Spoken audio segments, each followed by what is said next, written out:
everyone, Heather here. I just came on to show you guys how simple it is to use my new Halloween digital backdrops and how easy and simple it is to drop a ghostly figure and into it. So here's what our finished product will look like. Let's get started.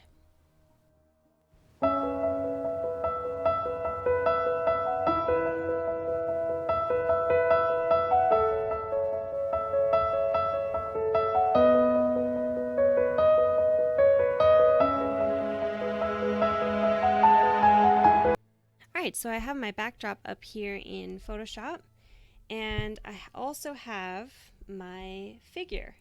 So what I'm going to do is just make a copy of this. I'm going to drag this down to the plus sign, and I'm going to go to the information or properties panel, click on that, and I'm going to hit remove background.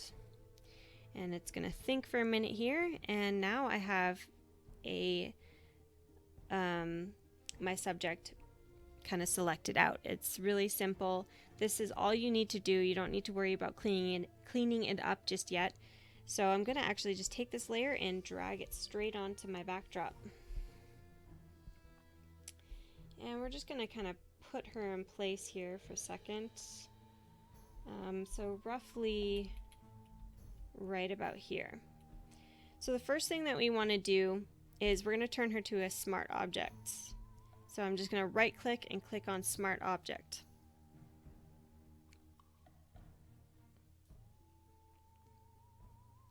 Now that she's a smart object, I am going to change her to screen. And we're also going to go down to our actions palette here, or adjustments palette, and go to black and white. And we're just going to clip this onto her, create a clipping mask. And the last thing that we need to do to fix her up is just by putting a layer mask on her. And we'll just go to our brush here, make sure that your brush is 100%, and we're just gonna make it small. I think I will harden up to 50% here and just brush her off the post here.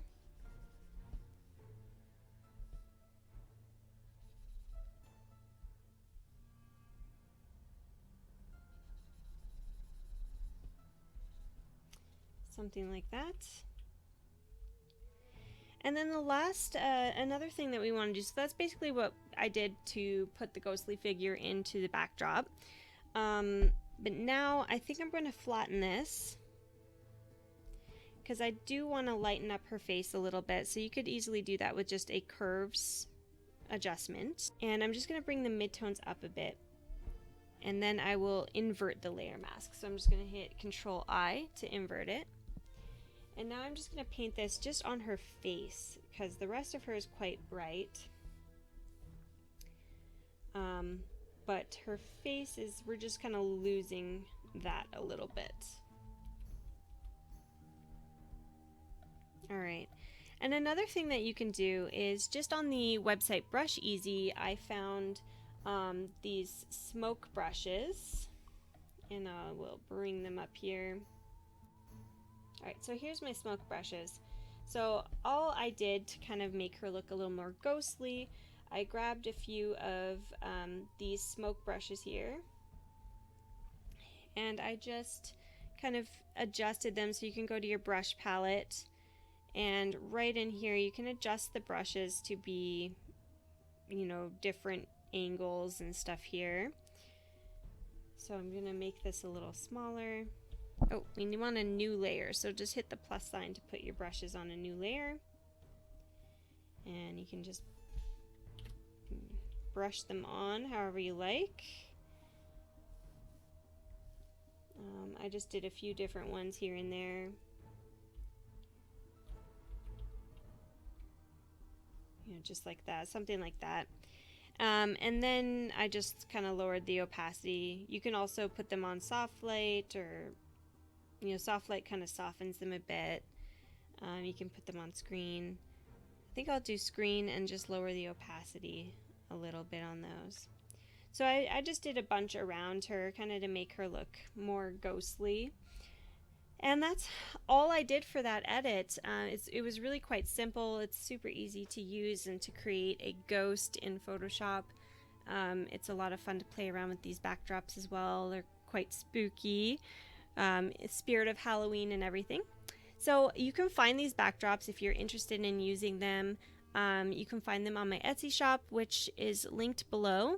And if you like this content, I'm going to be posting hopefully every Monday, every other Monday, some sort of editing photo together.